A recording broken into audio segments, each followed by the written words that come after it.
Welcome back to the basement. The only place where I go scouring 20 different stores such as Target and Walmart just to find out if I can save a couple of dollars on my cardboard crack addiction. And was I able to save on my cardboard crack addiction this time? Well, let's find out.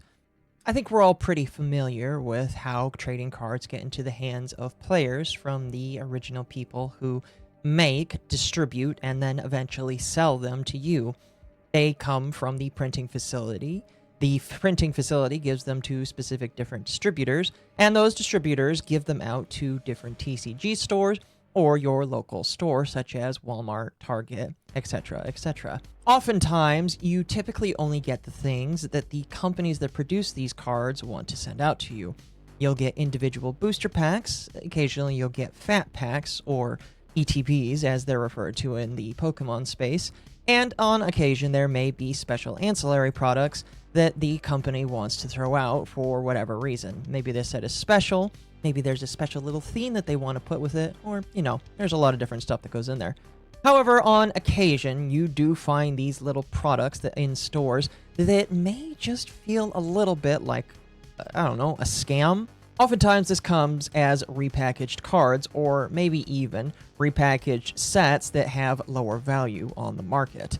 I think we all know the examples I'm talking about. You'll see these non-generic looking packagings that have 20 or 30 cards in them with one guaranteed rare or one guaranteed holo inside of them. And when you open up that $10 or $11 repackaged pack of cards, the rare or holo is only worth about 50 cents.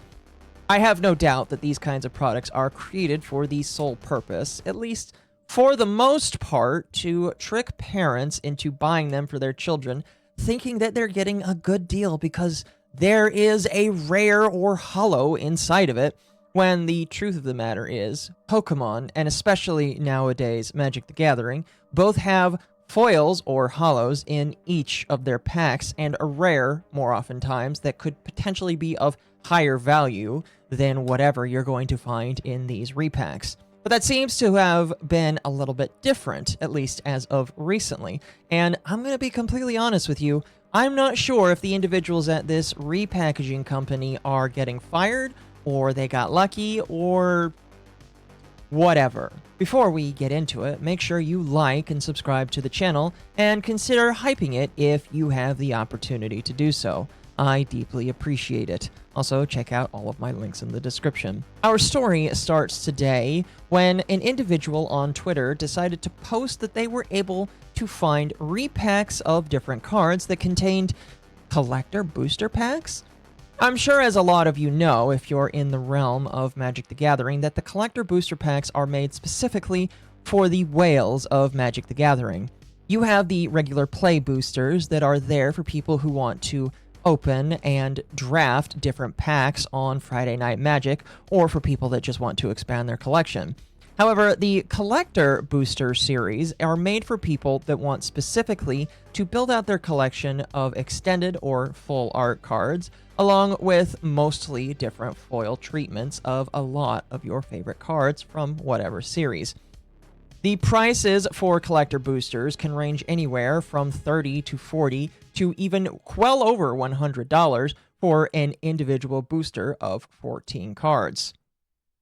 It comes then at many individuals' surprise when they come to their local Target and they find that they are able to get one collector booster inside of an $11.99 package of 3 different boosters.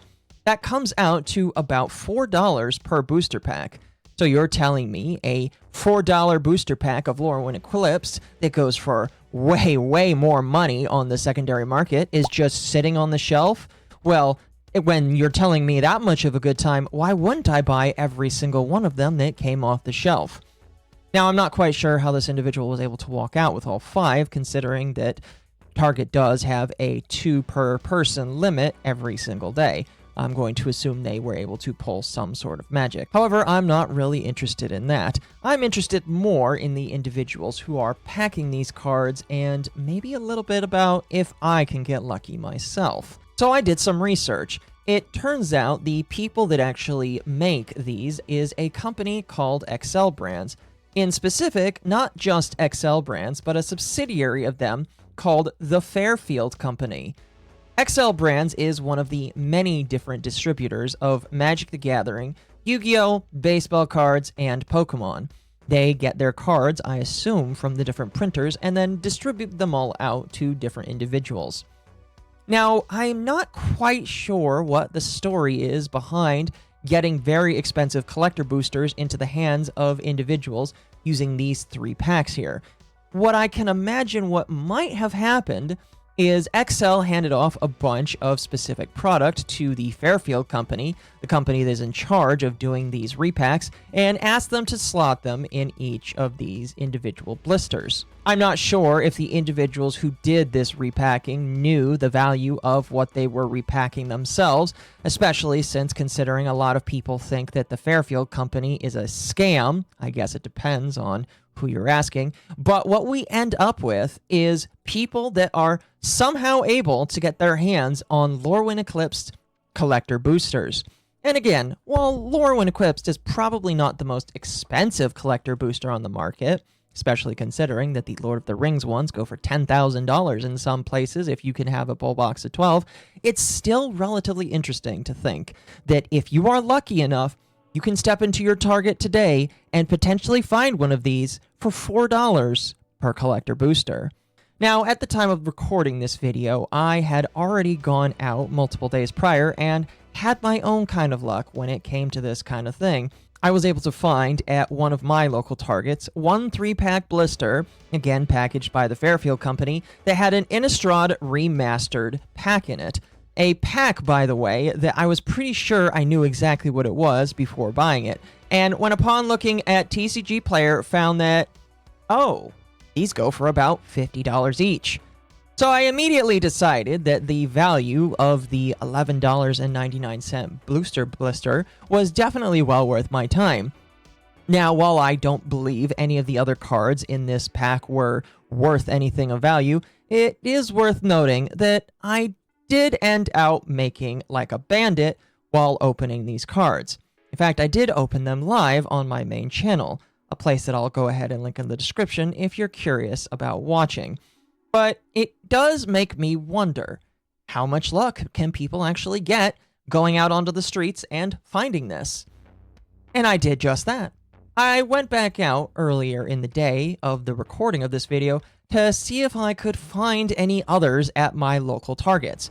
I scoured quite a few Targets in the area of mine, going from one city to the next, and unfortunately, I was only ever able to find one, and it didn't have a collector booster inside it.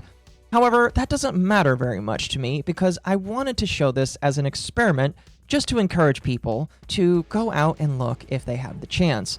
I do think that oftentimes people get caught up in the idea that the only place to find value in what they have is in the bottom of a Pokemon booster pack, and I personally disagree.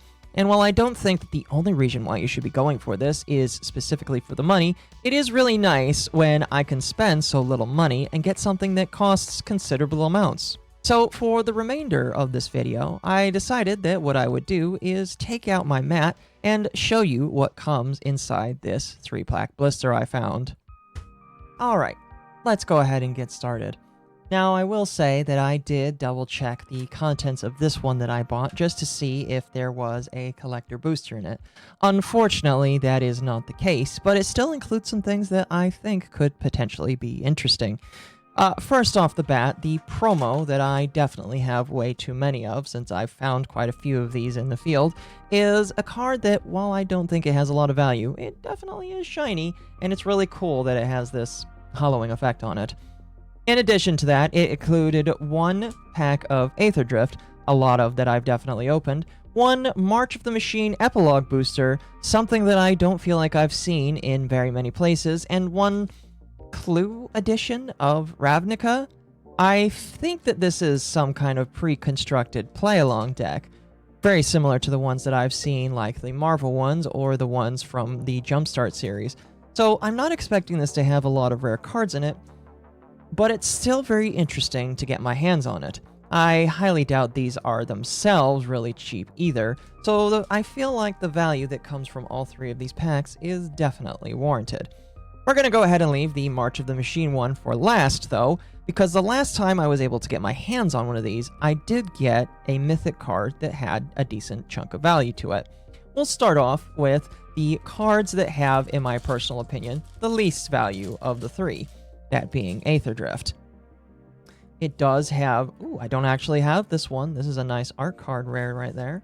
And so let's see what we got. Maybe we'll get a rare that I'm missing for this set. However, I'm going to be honest with you. I don't think that even if I do, it matters that much.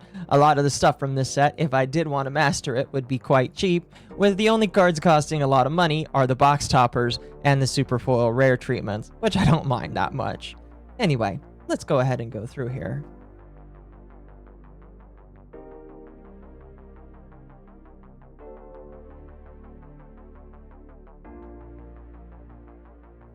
Ooh, I don't think I have this one, so that'll definitely go in the pile there. Very nice. And our holo is a 1/1 goblin. Very terrifying, I'm going to be honest with you, and a normal plains. Very cool, very cool. We'll move on now to the Clue edition here. Again, this, I'm pretty sure, is going to be a jumpstart pack of cards, so I'm expecting something that is already shuffled and full of cards that were predetermined. Oh, it comes in an additional foil. That's kind of a waste in my personal opinion. All right, let's see if we can split up the two decks here. So this is the Simic Combine. Let's see if we can get anything interesting here.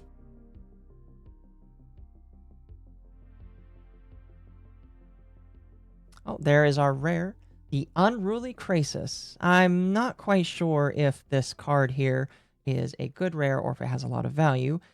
Regardless of the fact, it's one I don't have, so I'm very happy to have it. Oh, and a mythic in here as well. That's incredibly rare. I don't normally see mythics in these kinds of sets that are predetermined, because mythics are typically saved for no products like this. Regardless, it is a very beautiful card. It's very interesting though. I wonder how good it is if they're putting a mythic in here. I mean, I do like the rules. Each other creature you control enters the battlefield with 1/1s equal to the master's power. So hey, that's pretty cool. Pump up this guy and then give a whole bunch of creatures with 1/1s, and that's a pretty decent card. I don't know, maybe you could build a deck around it. Well, overall, I would say that for a small pre-constructed deck, that's not horrible. I guess I would have to check the value on whether or not it actually is worth anything.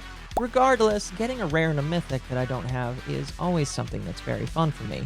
I'm definitely not a normal collector that really just wants to go after specific singles, but it's always fun to get my hands on something that I don't already own for my collection. The last thing that we're going to open today is this March of the Machine Aftermath.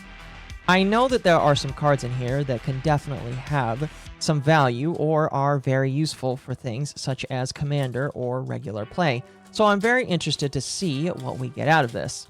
It lists that it only has 5 cards in here. Is one of those a token? No, so it's a total of 6. Perfect. Actually really good. Looks like we've got a Phyrexian token. Very cool. Very, very cool. All right, let's see what we get here. Let's see. Reckless handling. Nice. Oh, I think I saw some foiling there. Okay. Godforged Thopteryx. Very neat. There definitely is. Ooh. A Niv Mizzet card. Ooh. Now that is a very nice 5-color commander right there. And while I don't know how useful he is as an overall commander, considering that I don't play much of it, it is really nice to see another Niv Mizzet. I have not had a Niv Mizzet card in ages. Very cool. Hexproof from monocolored. Very neat. Very cool.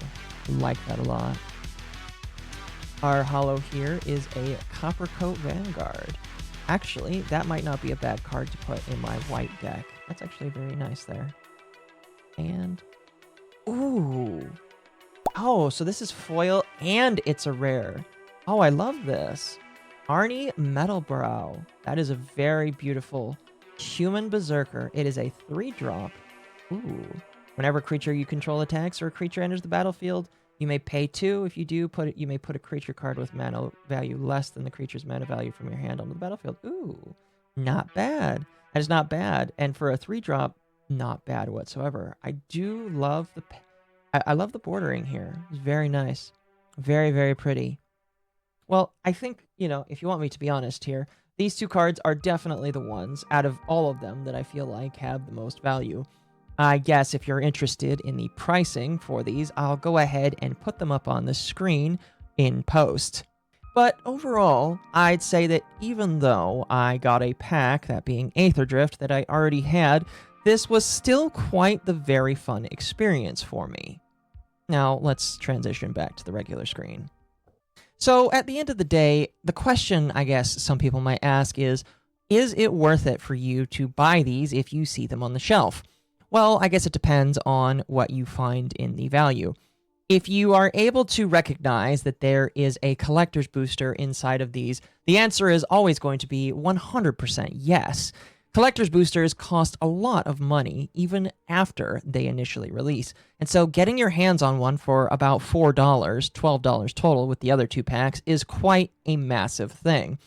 Again, I can't understate enough how crazy it is for me to walk into the store, casually want to buy some Final Fantasy packs, and then see an Innistrad Remastered pack right in the very front of all of these others. I definitely don't think anybody that was passing by the store knew what they had their hands on. Now that they do, I feel like a lot of people are going to be going to their local Walmarts or Targets to find these. Speaking of which, if you are able to find these for yourself, let me know in the comments. I'm very curious to know if you were able to get your hands on any of these 3-pack blisters, and tell me if you found anything interesting. I'm going to assume that since this random guy in the beginning of the video was able to find 6 Lorwyn boosters, I'm going to bet that there was probably more than just one of the Innistrad Remastered boosters that were stuck into random packs. That tells me that whoever did this must have took some of the random boxes of collector boosters and just slotted them in there. Maybe they were being nice or generous, or, and this would probably be funnier, somebody made a mistake. A mistake that potentially could have cost them their job. I'm hoping not, though. That's always quite unfortunate. Regardless of the fact, it's kind of cool to see this in some of these stores, and it definitely encourages myself to go back out there and look for them again. It fills me with the same amount of love and joy I had when I first started to buy these kinds of cards in the store. And while I don't necessarily think I will go flying off the shelf whenever I can, when I know that somebody has restocked the shelves at my local Target, I do think that it is a pretty fun thing to get me back into the store. I think a lot of people need to remember that when it comes to Magic the Gathering, it's still technically doing better than Pokemon. Even though the front-facing and the more public-facing game that is taking a lot of scrutiny and drama right now is Pokemon, Magic the Gathering still has a lot of money that is going in and out of it. It's just more quiet and more reserved. And who knows, maybe that's how it should be. But what do you think? I'm curious to hear your thoughts down in the comments, what you think of this mistake. Or maybe it is somebody that's wanting to be nice to a bunch of Magic players. Tell me down below. If you found something other than Innistrad and Lorwyn, let me know. Maybe you're one of the lucky individuals that could have found a collector booster that was worth way more than both of them combined. Both of them are relatively cheap ones compared to some of the other collector boosters on the market. Last I checked, a Final Fantasy collector booster on its own is over $120. So I'm curious, what have you found if you found these in the stores? Let me know down in the comments. As always, I thank you very deeply for watching these videos.